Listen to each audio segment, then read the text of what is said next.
Standard 7th English grammar chapter 3 में हमने previous video में 13 पेज नंबर तक डिस्कस किया था। पेज नंबर 14 पे थर्ड एक्सरसाइज है complete the following sentences with suitable adjective phrases. तो ये सेंटेंस को कंप्लीट करना है, एडजेक्टिव फ्रेज लगा के ये सारे करने हैं। फिर replace the underline adjective in each sentence with an adjective phrase. तो एडजेक्टिव यानी वन वर्ड, उसको आपको फ्रेज में कन्वर्ट करना है।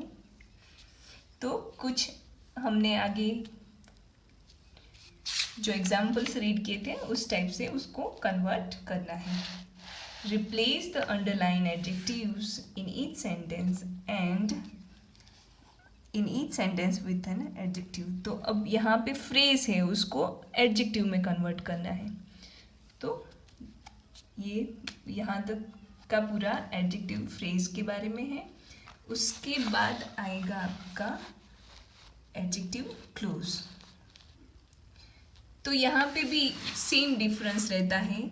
हमको पता है कि फ्रेज जो होता है उसमें ना सब्जेक्ट होता है ना प्रेडिकेट होता है, और जो क्लोज होता है उसमें जो भी डिस्क्रिप्शन होता है उसमें सब्जेक्ट और प्रेडिकेट होता है, मीन्स मीनिंगफुल सेंटेंस टाइप का होता है, तो वो क्लोज होता है।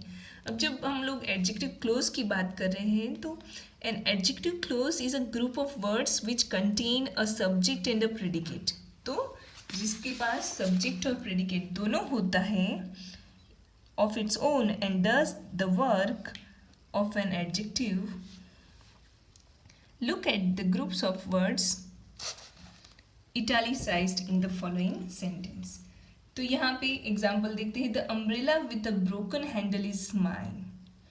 तो यहाँ पे देखो which umbrella, तो with a broken handle। तो with a broken handle जो है वो उसमें एक सब्जेक्ट और प्रेडिकेट नहीं है, ये एक फ्रेज है। Then second example, the umbrella which has a broken handle is mine.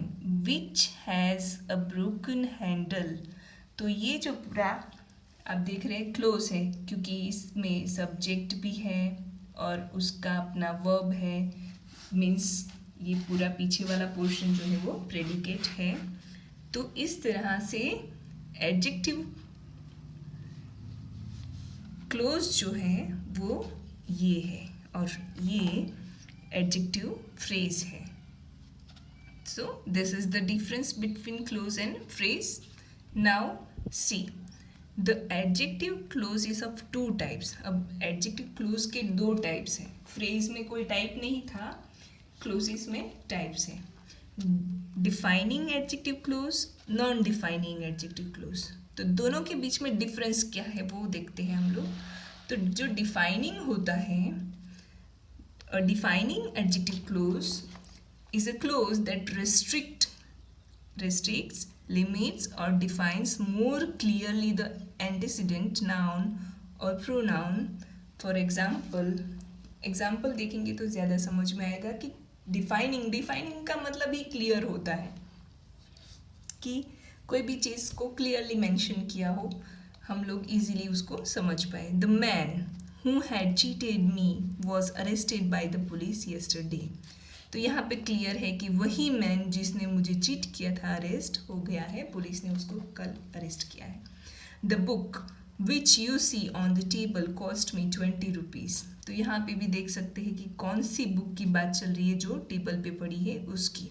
अब नॉन डिफाइनिंग में क्या रहता है कि नॉन डिफाइनिंग एडजेक्टिव क्लोज जो होता है is a clause that merely gives some additional information. तो उसमें कुछ लेकिंग इंफॉर्मेशन होती है, कम इंफॉर्मेशन होती है। The teacher sent for the boy who came at once. तो यहाँ पे कुछ समझ में आ रहा है सेंटेंस में?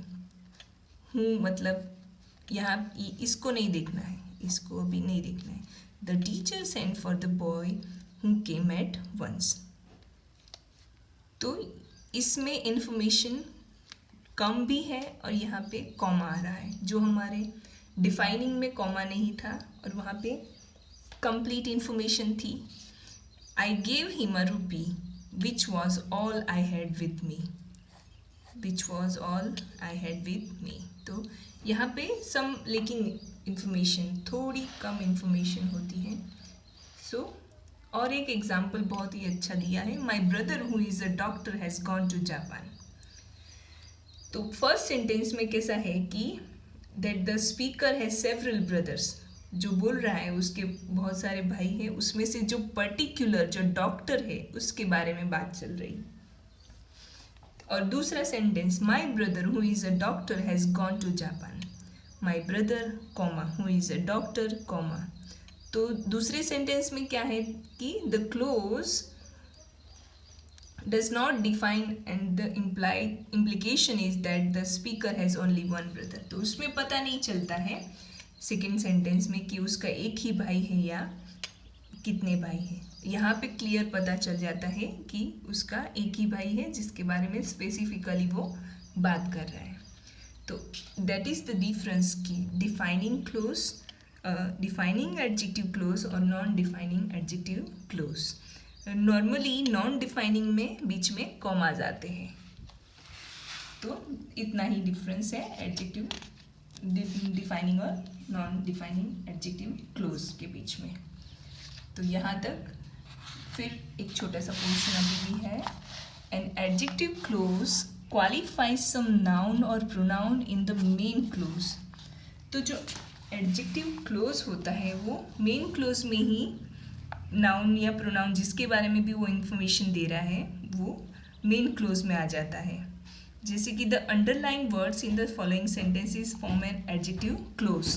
आई know the place where he was born, मुझे पता है कि वो दैट इज़ प्लेस, तो पर्टिकुलर प्लेस के बारे में है। That he climbs to high, he के बारे में, देन गर्ल के बारे में, देन चेयर के बारे में। तो इस तरह से जो एडजेक्टिव क्लोज होता है दैट क्वालिफाइज सम नाउन और pronoun in the main clause, तो वो मेन क्लोज में ही क्वालिफाई कर देता है। यहाँ तक रखते हैं, बाकी का नेक्स्ट वीडियो में। ओके।